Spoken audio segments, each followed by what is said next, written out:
Hi friends, welcome to movie max. రీసెంట్గా Pushpa movie నుంచి teaser వచ్చింది. టీజర్ అయితే మామూలుగా లేదు. అలాగే రీసెంట్గా పుష్ప అనే సాంగ్ కూడా వచ్చింది.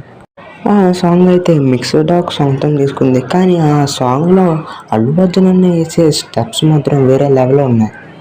మరి ఇప్పుడు అదంతా ఇప్పుడు ఎంత చెప్తున్నానంటే పుష్ప సెకండ్ సింగిల్ కూడా రాబోతుంది. అలాగే సినిమా డేట్ కూడా చాలా తొందరలో ఉందని చెప్పి జూన్ ఫస్ట్ వీక్లో సెకండ్ సింగిల్ రిలీజ్ చేద్దామని మేకర్స్ అయితే అనుకుంటున్నారు. మరి పుష్ప ఫస్ట్ సింగిల్ అయితే మిక్స్డ్ టాక్ తెచ్చుకుంది, కానీ స్టెప్స్లో అయితే వేరే లెవెల్ క్రేజ్ తెచ్చుకుంది. మరి పుష్ప టు సెకండ్ సింగిల్ ఎలాంటి విధ్వంసం చేస్తుందో కొన్ని రోజుల్లో మనకు తెలియబోతుంది. పుష్ప మూవీ ఎంత కలెక్ట్ చేస్తుంది అనుకుంటున్నారో కింద కామెంట్ చేయండి. ఇంకా తర్వాత అప్డేట్లోకి వెళ్తే ఎన్టీఆర్ అన్న బర్త్డే సందర్భంగా కొన్ని అప్డేట్లు రాబోతున్నాయి. దాంట్లో మొదటిది దేవరా మూవీ నుంచి ఫస్ట్ సింగిల్ అయితే రాబోతుంది.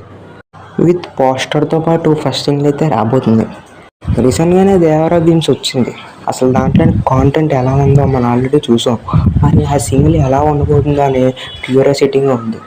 ఆ తర్వాత వార్ 2 ఎన్టీఆర్ అన్న గెస్ట్ అపియరెన్స్ చేస్తున్న వార్ 2 నుంచి కూడా ఒక అప్డేట్ ఉంటుందని అంటున్నారు.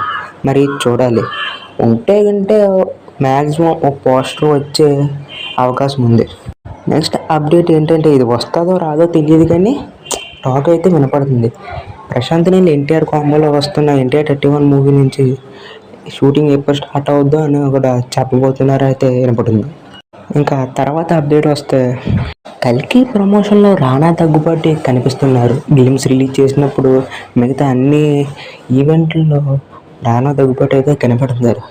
దాన్ని బట్టి అందరూ ఏమనుకున్నారంటే కల్కిలో ఏమైనా రోల్ చేస్తున్నారేమో, అందుకే ఈవెంట్లో కనబడుతున్నారని అందరూ అనుకున్నారు. కానీ రీసెంట్గా రానా దగ్గుబాటి చెప్తూ నేనేమీ మూవీలో రోల్ చేయట్లేదు, జస్ట్ మూవీని ప్రమోట్ చేయడానికి నేను వచ్చాను అని చెప్పాడు.